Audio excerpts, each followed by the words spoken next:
Jedna krznarija već desetljećima ima izuzetan ugled u Zagrebu. To nepogrešivo znaju sve poklonice mode i kvalitete koja s vremenom još više dolazi do izražaja. Danas razgovaramo sa vlasnikom te krznarije, gospodinom Gordanom Dvoravićem, koji vodi posao u obitelji koja ima gotovo cijelo stoljeće iskustva u krznarskom umjeću.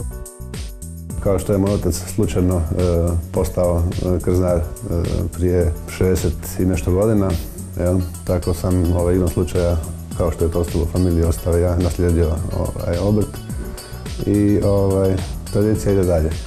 Pokušavao sam u životu raditi razne druge stvari. Međutim, uvijek sam se vraćao na krznariju, na moj nekakav bazni, izvorni posao, zanat koji me uvijek ovdje čekao i uvijek sam imao prosperitet kroz taj posao. To je nekako, valjda, obiteljska ljubav. Moje cijelo poslovanje, od kad sam otvorio obrt pa i danas, tako i prije toga moj otac, smo klijenti Zagrebačke banke. Zagrebačka banka je blizu, velika banka, sigurna banka. Prema tome mislim da nemamo razloga tražiti dalje. Pokriva nas u svemu, uspjeli smo dobiti kredit za unapređenje poslovanja. Prema tome mislim da Zagrebačka banka je tu da nas prati i štiti.